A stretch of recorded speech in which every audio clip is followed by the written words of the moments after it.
এখন বৃষ্টির কোনো দেখা নেই, কিন্তু তারপরেও বিপদ ঘনিয়ে এসেছে সন্দেশখালীর 1 নম্বর ব্লকের ঢোলখালী এলাকায়। অমাবস্যার কোটালের জল বাড়তেই বেশ কয়েক জায়গায় বিপজ্জনকভাবে ধস নেমেছে। লক্ষ্য করে দেখা গেছে, যখনই জোয়ারের জল বাড়ে তখনই ডাসা নদীর দুর্বল জায়গায় ধস নামে। সেই সঙ্গে একাধিক জায়গা জুড়ে দেখা দিচ্ছে লম্বা চওড়া ফাটল।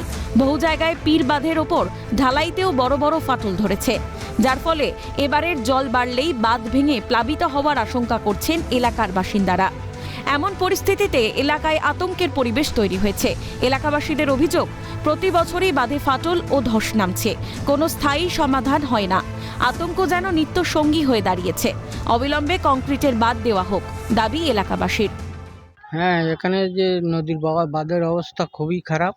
সামনে পূর্ণিমার গণ, যদি বাঁধ না এই অবস্থায় থাকে তাহলে আমরা অবশ্যই এখানে ভেসে যাবে, আমাদের থাকা খুব মুশকিল হয়ে যাবে। সামনে আরও খারাপ, সেখানে নদীর ভেড়ি মানে একদম ধারে এসে ঠিক গেছে। যদি এবার কংক্রিট বাঁধ না হয় তাহলে আমাদের অবস্থা খুবই খারাপ। ভেঙে যাচ্ছে সব, ওই নদীর জল সব ভিতরে ঢুকে যাবে ভেড়ি ভেঙে। বাদ করো বললে বাদ করতেই তো হবে, না করলে কি করে বাঁচবো আমরা? বাঁচতে পারবো না তো।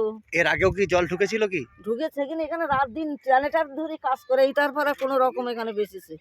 এখন আর কি এইবার যেখানে আর বাসার লাইন নেই, কেন তো ভেঙে যাচ্ছে, ও বাঁধ করছে না, তা কি করে হবে?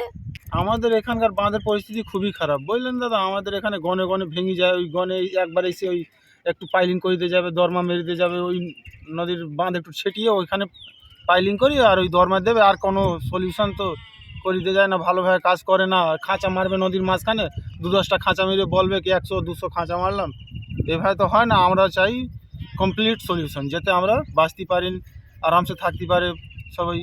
কিরকম বাঁধ চাইছে? আমরা কংক্রিট বাঁধ চাই।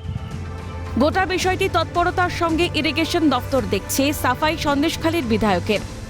আরে ইরিগেশন ডিপার্টমেন্টকে জানানো হয়েছে, ওরা মোটামুটি স্টেপ নিচ্ছে, অসুবিধা নেই। ইরিগেশন আমাদের সন্দেশখালী ভালোই কাজ করে। ও দপ্তরকে জানানো হয়েছে, ওরা আসছে, দেখে কাজ করে দিচ্ছে। ভাঙন রুখতে কোনো পদক্ষেপ করেনি তৃণমূল, দাবি বিজেপি নেতৃত্বের। মাছের ভেড়ি থেকে শুরু করে গবাদি পশু, এমনকি বাড়িঘর পর্যন্ত এই নদী পাড়ের ভাঙনের কারণে ক্ষয়ক্ষতি হয়। আর এই তৃণমূল কংগ্রেসের নেতারা এবং বিধায়ক ওখানে যান এবং এদেরকে মিথ্যা প্রতিশ্রুতি দেন, আবার প্রত্যেকবার ভাঙন জারি থাকে। কিন্তু প্রকৃতপক্ষে দীর্ঘমেয়াদী এই ভাঙন রোধ করার কোনো ব্যবস্থা তৃণমূল এতদিন ওখানে ক্ষমতায় থাকার পরেও গ্রহণ করেনি। নদীর পাড়ে বাস, চিন্তা 12 মাস। ভাঙন আতঙ্কের জেরে বহু মানুষই ভিটেমাটি ছেড়ে রওনা দিয়েছেন অন্যত্র। এই সমস্যার স্থায়ী সমাধান কতদিনে হবে এখন সেটাই দেখার। সন্দেশখালী থেকে শামীম মোল্লার রিপোর্ট, ক্যালকাটা নিউজ।